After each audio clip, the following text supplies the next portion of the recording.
What do you do to mentally deal with jealousy and envy from coworkers?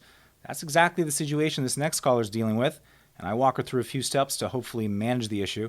Please remember to hit the like button and subscribe to my channel to hear me coach more live callers just like this one.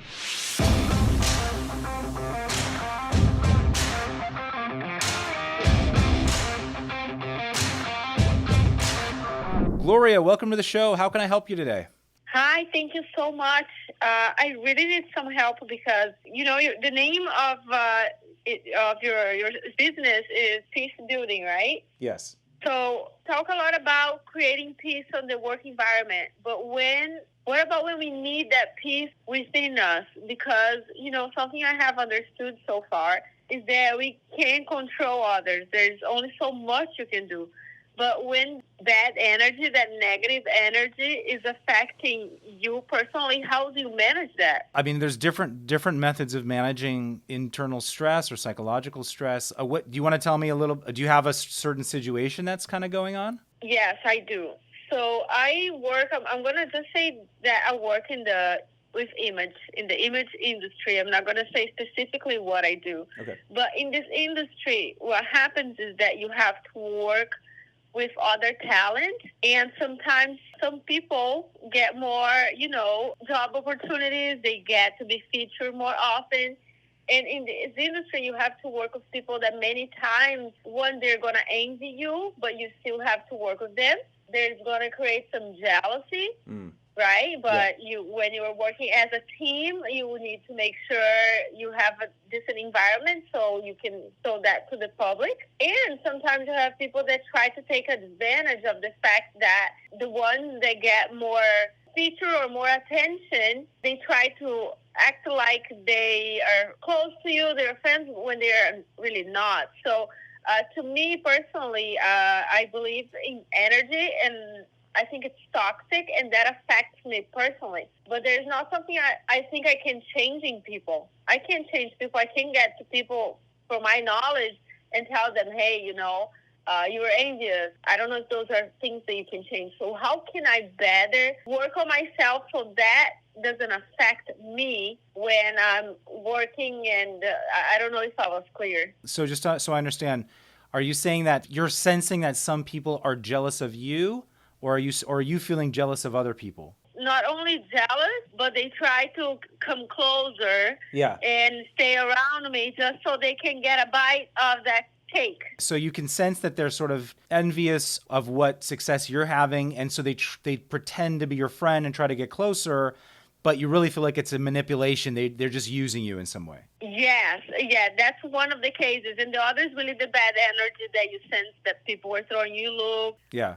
Well, there's a lot of different routes to go, but let me give you two potential ideas. Number one, I really think that to create your own sense of inner peace, giving off the sort of energy that you want to give off is so important, regardless of really the type of energy people are giving to you. So, if you're sensing like someone's envious or they're like a little negative or something like that, can you stay in a place where you are positive and open and maybe in some cases generous and giving, and you show up as the kind of person that you want to be, the kind of person in the world that gives good energy. You just keep showing up that way, regardless of what other people are doing, and it has nothing to do with affecting their behavior, because you're right, we can't control their behavior.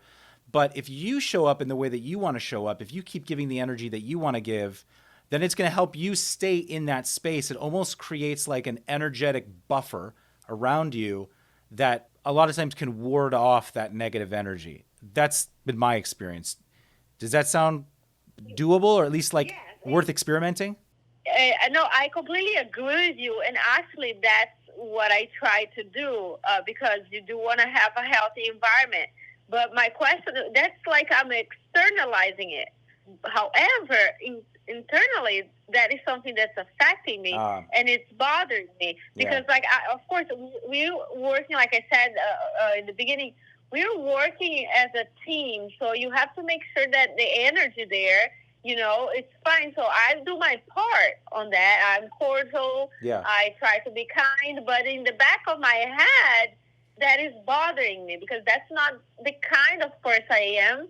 And that's, I'm happy when others are successful. I'm happy for them. I'm excited for them. But that's not everybody that's like that. Yeah. So my question to you is like internally, how I work myself so that doesn't bother me. Even though like I'm smiling, I'm externalizing something different than the thoughts and the feelings that are going inside my head. Yeah. Well, listen, when you experience some sort of success, a lot of times there will be people that are jealous, and you're right. You're going to have to figure out a way for you to set some psychological boundaries so that that doesn't necessarily affect you or give you some sort of negative energy internally. The way that you said it just now, you said in the back of my head. And what I would call that is, if we were to say that's a part of you, feels that energy, internalizes it in some way, holds on to it, creates some, I don't know, call it negative, but really just doubt or uneasiness or discomfort with that kind of energy. I guess my question is, do you have a way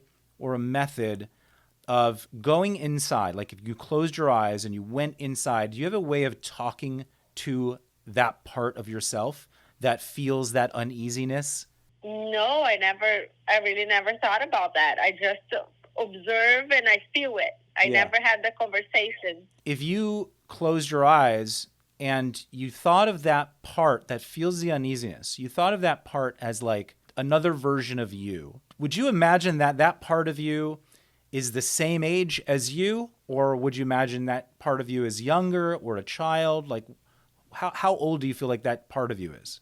I imagine that it would be like a friend around the same age. If you were to suddenly, be transported into like the universe where you could see that part of yourself in front of you and you could actually talk to it, what do you think you would say to that part of you to help comfort it, to help soothe it in a way that like you're giving that part what it needs? What would that part need to hear?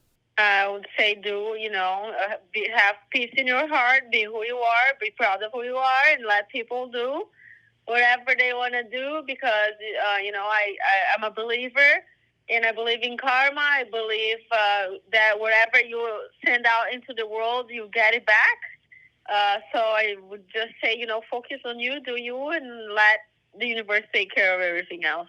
That's what I would say. Okay, so that would be your advice to that part. And if you said to that part of you, what are you feeling? What are you experiencing? Tell me how you're feeling. What would that part say?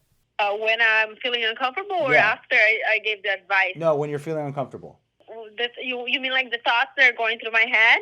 Yeah, what is that part? Yeah, exactly. Yeah, what does that part feel? It's like, this is uncomfortable. I don't like, to be. I don't know how to be fake. I don't like when people are around me, and this energy it gets to me. It affects me, and this is bothering me. Okay. This bothers me. It's like the constant. It's bothering me. I don't like fake people. I don't like. I wish goodness to others, and I just would hope that people would do the same. So it really is feeling the emotion, observing the emotion that's going inside. Yeah. Okay. So listen, what you're experiencing is some internal conflict. So you can do conflict resolution with different parts of yourself. So what I would suggest is just for a few days, see how this feels and how this works. You go inside. You try to imagine that part of yourself that feels that uneasiness or discomfort, and you do some conflict resolution. And what that means is you let that part of you talk about what it's experiencing and what it's feeling, and you listen, and then you respond in a way that feels not just like advice giving. You don't want to just give advice and solutions. You want to actually, I hear what you're saying. You're feeling you don't like fakeness. You don't like that energy. I hear you. That makes total sense. I'm here for you. I'm here to support you. Like anything that you would say to like a friend of yours in a way that feels comforting and not simply advice giving. You could give some advice, but I would really recommend just feeling like I'm here for you. I'm here for you. I'm not going to bring you that fakeness. I'm not going to bring you that energy. I'm going to be authentic with you. I'm going to give you all this stuff that you're needing, which is like, authentic care, support, love, whatever that part is needing. And so you're doing some conflict resolution and feedback with that part of you that feels that discomfort. Do you want to try that? Well, actually, just having this conversation and you telling me to close my eyes and to try it. Oh, honestly, like I feel like my heart is more open, if that makes sense. Because the advice I gave to myself is like, you used the word just now, be authentic, and I am an authentic person. And even if people try to copy me, they're not gonna be me, Yeah. So it's like it really helped already, because I'm like, focus on yourself and let people do whatever they want. Even if I think I said talking to the other part of me, even if you feel like that's not right what they're doing. So it really helped me already. That's awesome. Awesome. And listen, you can use this tool anytime this comes up. If you notice that you're starting to feel uneasy again at some point, and when you're interacting with someone, you can always just go, excuse me, I'm going to just go use the ladies' room real fast. And you go to the bathroom and you can shut there and you close your eyes and do this for 2 minutes and get yourself reset and do a little bit of peace building internally with yourself. So you can use this tool anytime. Yeah. No, it's amazing. Really helpful. I really, really appreciate it. All right. Thank you so much for coming on. I appreciate it. Thank you. Thank you so much for helping me out. You got it. Thanks, Gloria. Hey, thanks for tuning into the Peacebuilding with Dr. Pollack show. Don't forget to subscribe to my channel for more workplace conflict advice. Share on social media if you think your friends and colleagues would benefit from this episode. And if you have a workplace conflict and want to be a caller on our show for free coaching and advice, please email podcast@pollackpeacebuilding.com. Thanks.